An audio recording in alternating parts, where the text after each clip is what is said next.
We left our last discussion.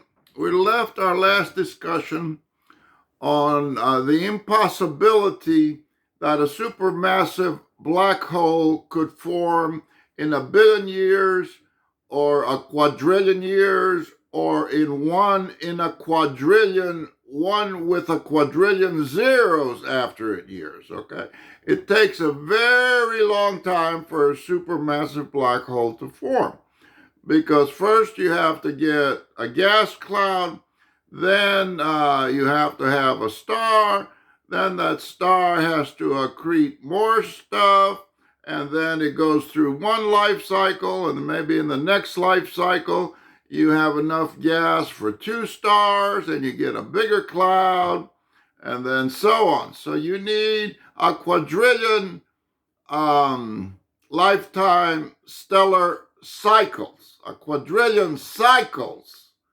of star formation, a quadrillion generations of star formations in order to get a supermassive black hole. And that's why the universe cannot be a mere 14 billion years old. Why the universe has to be infinite in age. Okay, and finite in volume. And we know that the universe is finite in volume because the cosmic microwave background radiation exists. And the only way that the cosmic microwave background radiation can homogenize and harmonize into the radiation is if electromagnetic waves, which are physical waves of GP1s, okay? Physical waves of ether particles bounce back from the edges of the universe, okay? If the waves don't bounce back, then the force of the wave would extend out to infinity, and there would be no cosmic microwave background radiation. Okay, so, but before we begin our discussion of how a neutron star forms, or how a white dwarf remnant, and in fact how all compact remnants are formed, we have to discuss the Siemens refrigeration process. Okay, so what Earth does to generate gravity, what the sun does to generate gravity, and to form a white dwarf remnant. Our sun will eventually leave a white dwarf remnant. Now, that white dwarf remnant was not produced in the final years of our sun.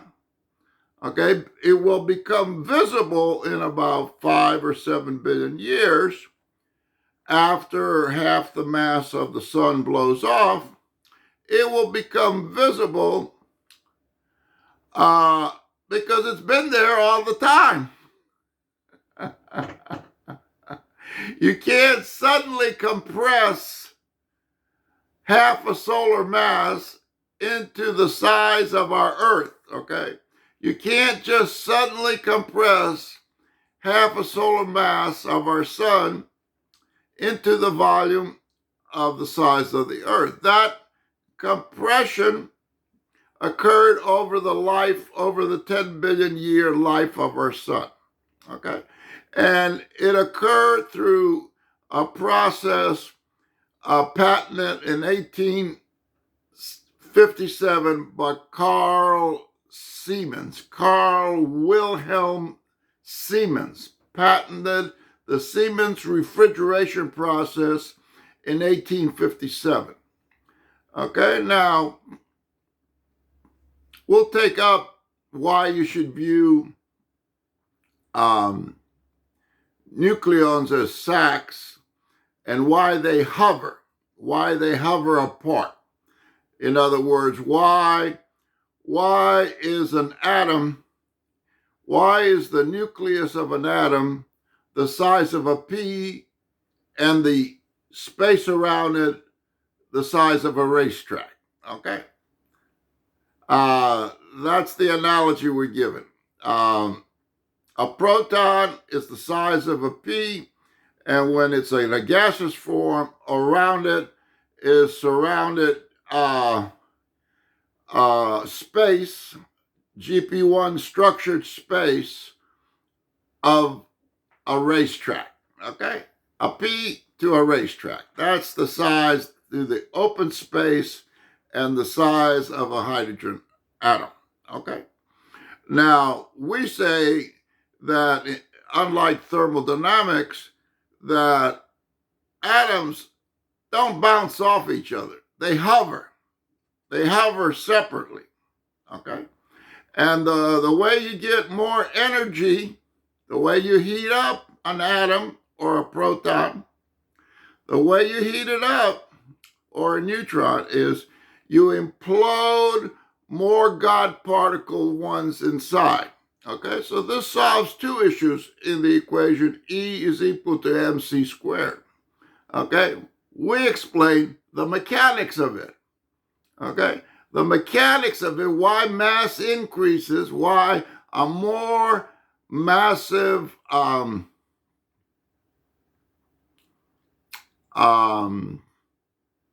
particle, why a more massive particle, or why a heated particle has more energy than a cold particle. Okay, why it moves around more. Okay, and the reason is, okay, now when you heat up a particle, we know that its mass increases because you input energy into a certain volume and there's a certain mass there. And then the mass, the physical mass, because it's hotter, is going to have more, is going to be more massive.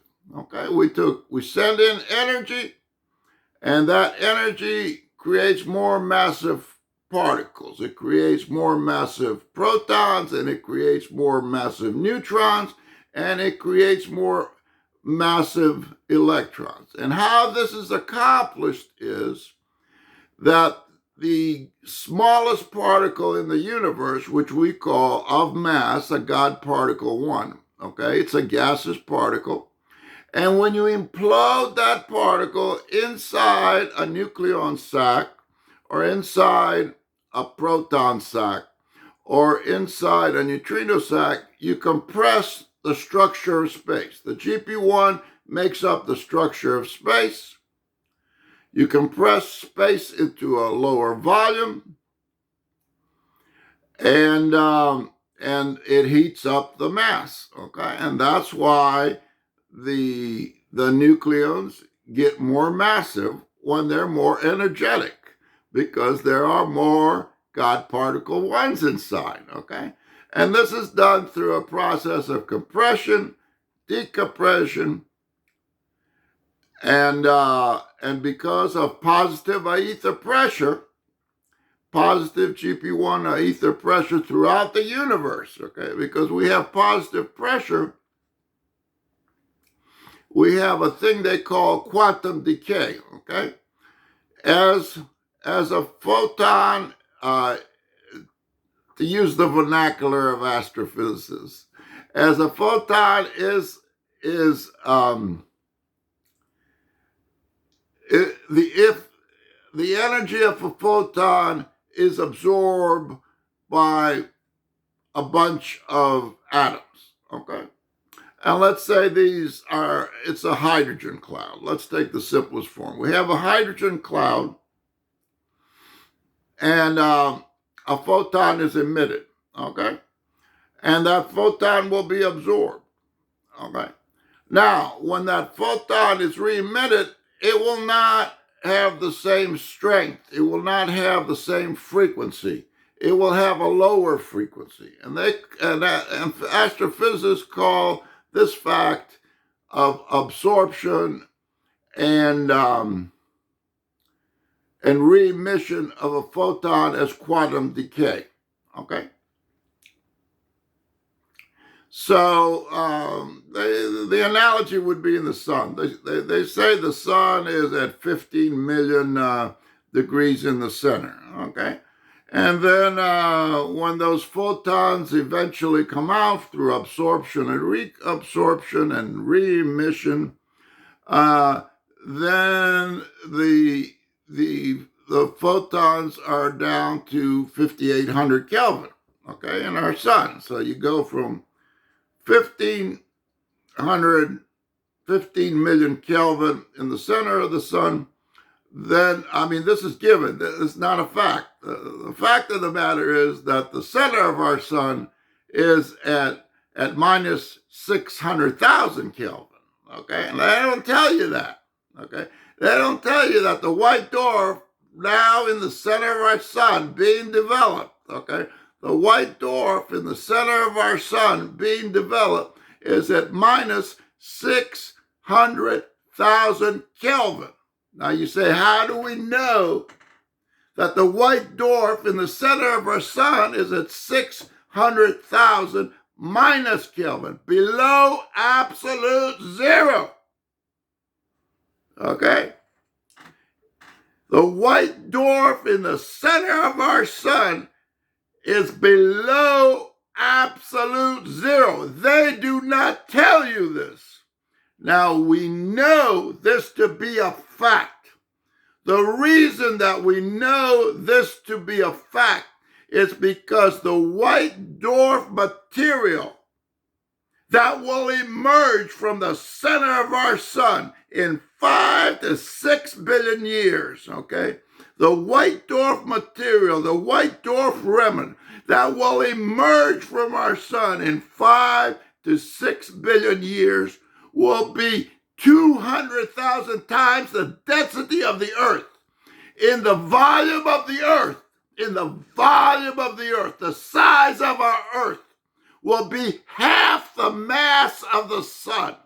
And the only way you can compress half the mass of the sun into the volume of our Earth is through the Siemens refrigeration process. That is compression, decompression, heat exchanger. Compression, decompression, heat exchanger. You extract heat from half the mass of the sun, and you use that heat to generate gravity in the rest of the sun. Okay? The net between fusion, between hydrogen fusion, and between extraction of heat from the development of the white dwarf remnant in the center of our sun, okay? Our sun has two sources of heat. It cools the white dwarf material in the center of our sun to below absolute zero, okay? That is one source of heat. That's a lot of BTUs, okay? But when you cool matter, you generate anti-gravity. But through the process of fusion, you end up heating matter and you generate gravity, okay? So the net result is the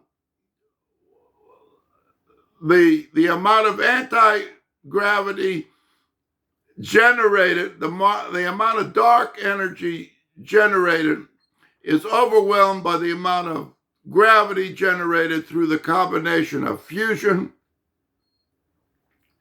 and through the heat exchanger that takes the BTUs out of the white dwarf material, okay? The white dwarf, now this is how we calculate the temperature of the white dwarf material being developed in our sun, okay? So half a solar mass of our sun is going to be in the size and the volume of the Earth. And it's going to be 200,000 times. It's going to have 200,000 times the density, 200,000 times the density of Earth material. So you take 200,000 Earths and you put them in the same volume, okay? That's going to be the compact object, the white dwarf, that will emerge in 5 to 6 billion years. Okay? Now, the way dry ice is made through the Siemens refrigeration process, you compress it, then you take the BTUs out of it, heat exchanger, then you compress it again, and it gets denser and denser and denser until it becomes a liquid. Now, the only way you can do it is to keep taking heat out of it, okay?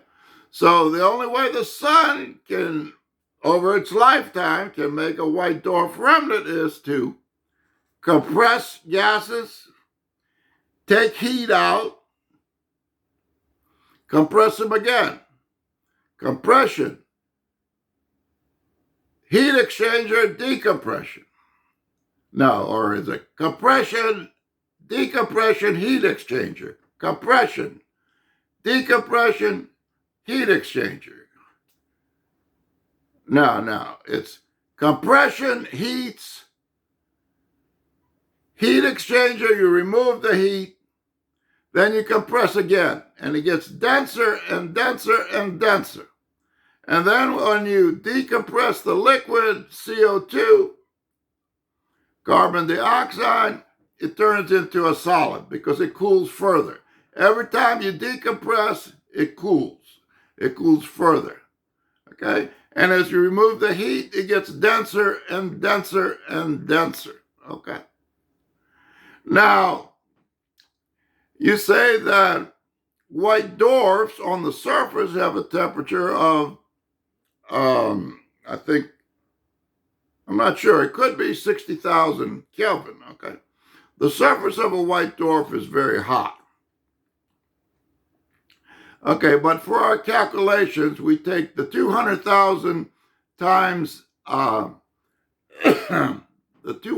interior, the center, the average temperature of white dwarfs, depending on their size, the average internal temperature is minus 600,000 Kelvin. Now let's go over to a neutron star. Okay. Now a neutron star is 80 billion times as dense as Earth density. 80 billion times Earth density. 80 billion times, okay. So,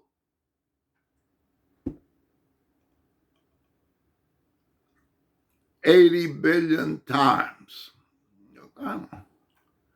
So a neutron star, if it was the size of an Earth, okay, let's say a neutron star was the size of an Earth, it would have 80 billion Earths in it.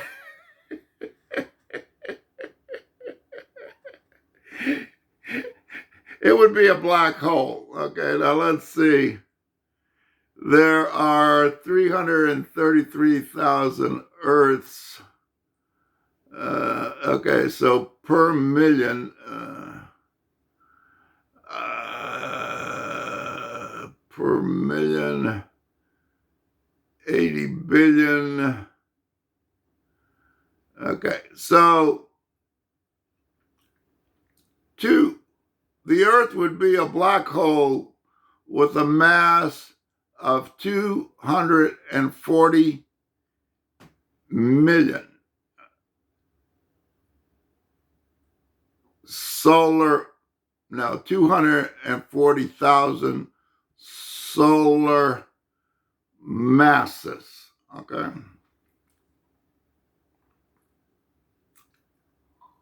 Well, maybe off with the calculation, okay? But neutronium, the stuff that,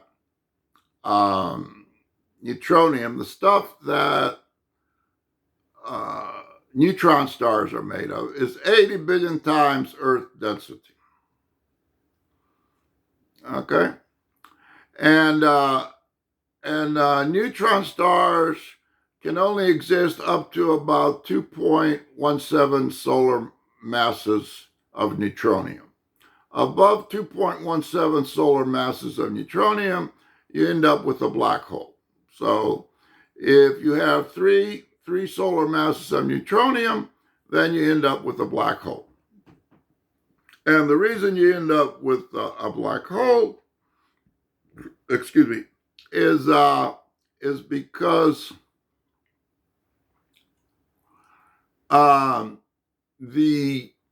when you get 3 solar masses of neutronium, the GP1s, the structure of space, is so quickly the heat from space, okay? The heat from space, which is the bounce between, you have the cosmic microwave radiation bounce, okay? So when you get more than 2.17 solar masses of neutronium together, the absorption rate, compression of space into a lower volume, the absorption rate of GP1s is so high that even though the pressure is much, much higher outside, the GP1s cannot bounce off each other, okay? Because the pressure is so low. So the way to think of a black hole or a supermassive black hole, well, a supermassive black hole would be like a tornado or a hurricane, okay? And if you look at an image of a galaxy, of a spiral galaxy, you'll see it's very similar to what a hurricane is on Earth from an aerial view or a space view, okay? So the way to think of stars and supermassive black holes and, especially galaxies, is as low Aether pressure systems, okay? In order to have gravity, you need a low Aether pressure system, and that's accomplished through the harmonization, okay, from the atomic level to the neutrino level to the electron level. GP1s are imploded into those sacks, okay? You net implode GP1s into the sack, and you get a low Aether pressure system. I mean, it gets harmonized, okay? Every planet, every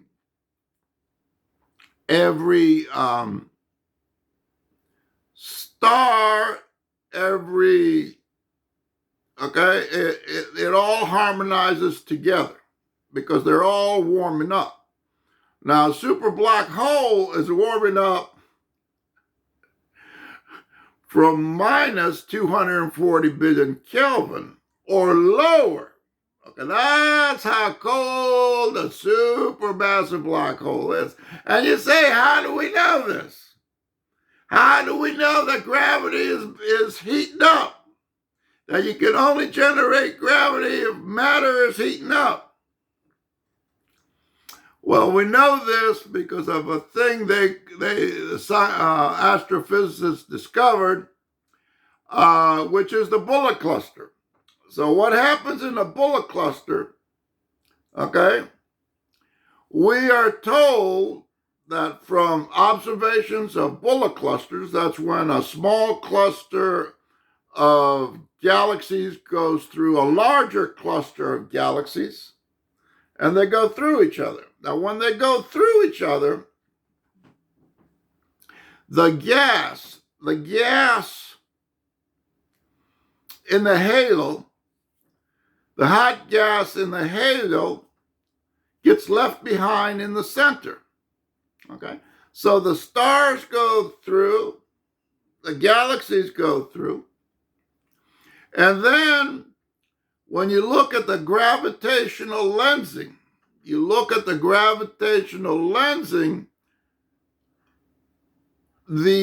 lensing occurs around the stars. It does not occur around the mass, okay?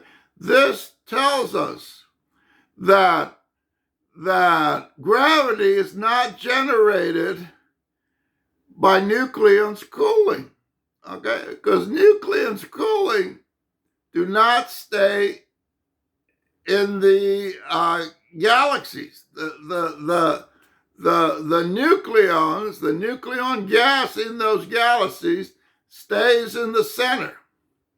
The stars move apart, and the stars continue to generate gravity because gravity is a heating process. You have to heat up. You have to heat up nucleons, and then the radiant energy from the sun heats up the dust and stuff, and it also heats up the neutrinos. The neutrinos are the dark matter heating up that generates gravity. Okay?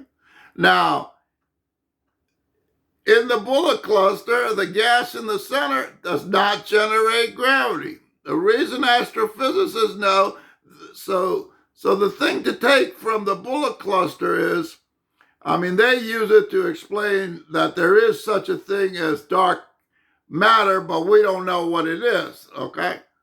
But that dark matter stays with the stars. It does not stay with the matter. So dark matter is not a function of matter. Gravity is not a function of just matter. Gravity is a function of matter heating up.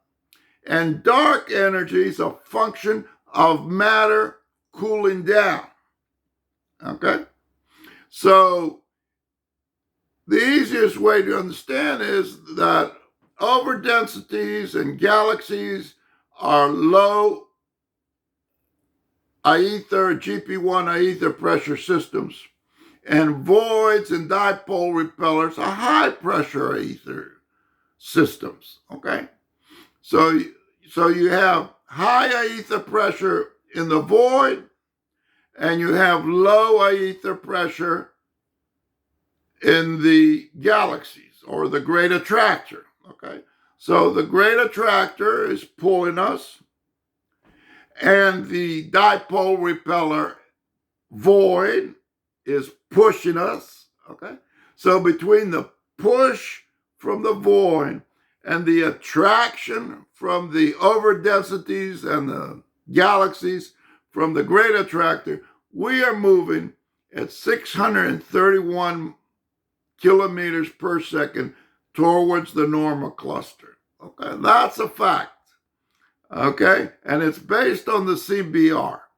Okay, so you're beginning to understand how gravity is generated, how neutrinos heating up generates gravity, dark matter, and that gravity is not a function of mass. Okay, from the bullet cluster, you know that that gravity is not generated by nucleons cooling. Okay, nucleons cooling do not generate gravity. Okay, when you take the gas from the hot gas halos of these galaxies, it ends up in the center as the two bullet clusters separate. Okay, so gravity, through the lensing of the bullet cluster, we know that gravity is not a direct relationship to matter. And because the gravity and the dark matter stays with the stars, we know that it's a function of heating. Okay? Cooling does not generate gravity because there's no gravitational lensing around the gas, even though the amount of mass in the stars and the amount of mass in the gas is the same. Okay? So I'm losing my voice again. We'll continue this next time. Cosmology Part 4. Adoni the Physics Guy. Bye.